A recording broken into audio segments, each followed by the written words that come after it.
এটা দাবি କରିବା କଥା ନୁହେଁ। ଏତେ ସରକାର ଯିଏ ମାନେ ଏଇ ମୁଖ୍ୟମନ୍ତ୍ରୀ ଯେତେବେଳେ କେନ୍ଦ୍ରମନ୍ତ୍ରୀ ଇସ୍ତଫା ଦେଲେ, ଶିକ୍ଷାମନ୍ତ୍ରୀ ବଡ଼ ଚମତ୍କାର ଭାବରେ କହିଲେ ଯେ ଯୋଉମାନେ ନୀତି ଉପରେ ବିଶ୍ୱାସ କରନ୍ତି ସେ ସମସ୍ତେ ଏମିତି ଇସ୍ତଫା ଦେଇଦେବା ଉଚିତ। ମୁଁ ବୁଝିପାରିଲି ନାହିଁ ସେ କ୍ଷେତ୍ରରେ ନୀତି ଉପରେ ଭରସା କରିକି ଇସ୍ତଫା ଦେଲେ, ଏଠି ସମସ୍ତ ଅନୀତି ଅନ୍ୟାୟ କାର୍ଯ୍ୟ କରିଥିବା ମନ୍ତ୍ରୀକୁ ଘଣ୍ଟ ଘୋଡେଇଛନ୍ତି ମୁଖ୍ୟମନ୍ତ୍ରୀ। ତା କିପରି ହେଇଛି? ବର୍ତ୍ତମାନ ଯୋଉମାନେ ଅନଶନ କରୁଛନ୍ତି ବା ଯୋଉମାନେ ଧାରଣାରେ ବସିଛନ୍ତି ଇଏ କରୁଛନ୍ତି, ଆର ତୁରନ୍ତ ବିଚାର କରିବା ପାଇଁ ସରକାର କରିବା ଦରକାର। ଏବଂ ନହେଲେ ଦିନକୁ ଦିନ ଯୋଉ ଅସନ୍ତୋଷ ବଢିବ, ସେ ଅସନ୍ତୋଷରେ ଆଉ ଇଏ ମନ୍ତ୍ରୀ ରହିବେ ନାହିଁ।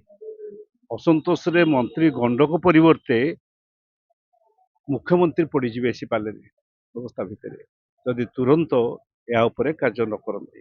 କାରଣ ସେମାନେ ପ୍ରମାଣ ହେଇସାରିଲାଣି ଯେ ଏ ସମସ୍ତ ପରୀକ୍ଷାର ଏ ଯୋଉ ବହିର ଯାହା ସବୁ ତ୍ରୁଟି ହେଇଛି ତାହା ଏମାନଙ୍କ ଜ୍ଞାତସାରରେ ହେଇଛି, ଜାଣି ଶୁଣିକିରି ହେଇଛି ଏବଂ ସେଥିରେ ଅଜସ୍ର ଟଙ୍କା ବର୍ବାଦ ହେଇଛି ରାଜକୋଷର।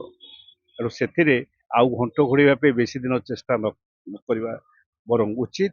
ତୁରନ୍ତ ସେଠି କରନ୍ତୁ ଏବଂ ମୁଁ ଆଶା କରିବି ଆଜି ମୁଖ୍ୟମନ୍ତ୍ରୀ ସିଏ ନିଜେ ବା ତାଙ୍କର ଜଣେ ପ୍ରତିନିଧିଙ୍କୁ ଏଠି ପଠେଇକିରି ଏ ଅନଶନରେ ବସିବା 4-5 ଦିନ ହେଇଗଲା, ସେ ଅଲିଙ୍କ ସାଙ୍ଗରେ ତାଙ୍କ ସାଙ୍ଗରେ କଥାବାର୍ତ୍ତା କରନ୍ତୁ ଏବଂ ତୁରନ୍ତ ଆସିକିରି ସମସ୍ୟାର ସମାଧାନ କରନ୍ତୁ।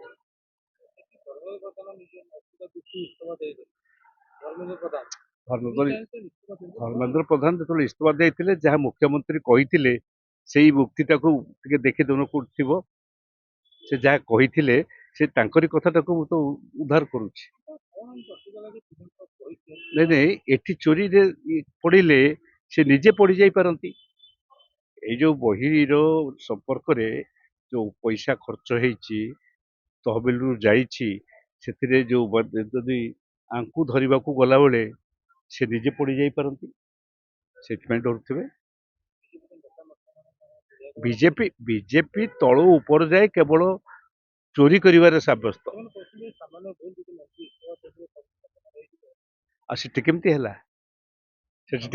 ସେଠି ଟିକେ ଜୋର ହେଲା, ପ୍ରେସର ହେଲା। ଏଠି ଇଏ ଅନଶନ କରୁଛନ୍ତି, ଏଥିପାଇଁ କି ଇଏ ଦେଇଛନ୍ତି, ତାପରେ ଗୁରୁତ୍ୱ ଦଉନାହାନ୍ତି। ସେଠି ମାଡ ହଉଥିଲା, ଗୁରୁତ୍ୱ ଦଉଥିଲେ। ସେଠି ପିଟାପିଟି ହେଲା, ଗୋଳମାଳ ହେଲା, ସେଠି ଗୁରୁତ୍ୱ ଦେଲେ। ଏଠି ଯେହେତୁ ଜଣେ ଅନଶନ କରୁଛନ୍ତି ଏବଂ ନ୍ୟାୟ ପାଇଁ ଦାବି କରିକି ବସିଛନ୍ତି, ଗୁରୁତ୍ୱ ଦିଆଯାଉନି।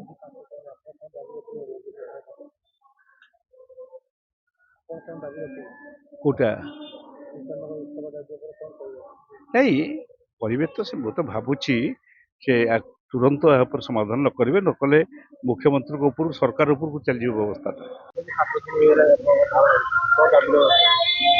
ଦେଖନ୍ତୁ, ଏ ଯୋଉ ନୂଆ ଓଡ଼ିଆ ପାଠ୍ୟପୁସ୍ତକ ଯୋଉ ବାହାର କରିଥିଲେ, ଯୋଉଥିରେ ଅନେକ ତ୍ରୁଟି ଅଛି, 1688 ତ୍ରୁଟି ପରେ ପୁଣି ନୂଆ ବହି ଯୋଉ ବାହାର କଲେ ସେଥିରେ ତ୍ରୁଟି ଅଛି, ଯୋଉଟାକୁ ସରକାର ସ୍ୱୀକାର କରୁଛନ୍ତି। ସରକାର କହିଛନ୍ତି ଏଟା ଗୋଟେ ତ୍ରୁଟି, ଏ କଥା ନିଜେ ମୁଖ୍ୟମନ୍ତ୍ରୀ ମାନିଛନ୍ତି। ଏ ଯାଏ କାହିଁକି ଗଣଶିକ୍ଷା ମନ୍ତ୍ରୀ ଇସ୍ତଫା ଦଉନାହାନ୍ତି? ଆଜି ବି ପିଲାଙ୍କ ହାତରେ ସେ ଭୁଲ ପାଠ ପୁସ୍ତକ ପିଲା ପଢୁଛନ୍ତି।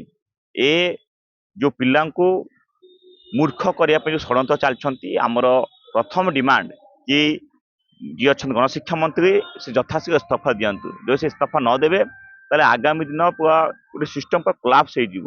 କାରଣ ଇଏ ମନ୍ତ୍ରୀକୁ ଦେଖି ଅନ୍ୟ ମନ୍ତ୍ରୀମାନେ ଇନ୍ସପାୟାର ହେବେ, କହିବେ ସେ ଏତେ ବଡ଼ ତ୍ରୁଟି କଲେ, ସରକାର ସ୍ୱୀକାର କଲେ, ଯଦି ସେ ଇସ୍ତଫା ଦଉନାହାନ୍ତି ଆମେ କାହିଁ ଇସ୍ତଫା ଦେବା? ଆପଣ ଦେଖିବେ ଯଦି ନିତ୍ୟାନନ୍ଦ ଗୌଡ଼ ଇସ୍ତଫା ନ ଦେବେ, ଆଗାମୀ ଦିନରେ ଦେଖିବେ ସବୁ ଯେତିକି ମନ୍ତ୍ରୀମଣ୍ଡଳ ଅଛନ୍ତି ସମସ୍ତଙ୍କ ଏଥିରେ ବହୁତ ଭୟଙ୍କର ହିସାବରେ ଦୁର୍ନୀତି ହବ, ଆଉ କେହି ଇସ୍ତଫା ଦେବେ ନାହିଁ, କେହି ଗୋଟେ ସିଷ୍ଟମ ମାନିବେ ନାହିଁ। ତ ଆମର ଡିମାଣ୍ଡ ନିତ୍ୟାନନ୍ଦ ଗୌଡ଼ ଯଥାଶୀଘ୍ର ଇସ୍ତଫା ଦିଅନ୍ତୁ। ଇସ୍ତଫା ନ ଦେବା ଯାଏ ଅନଶନ ଜାରି ରହିବ। Located in the heart of Bhubaneswar city, serenity of nature and modern elegance meet in perfect balance, facing directly the jungle and forest reserve. Every morning begins with breathtaking views, swimming pools, all designed to enhance relaxation and social living.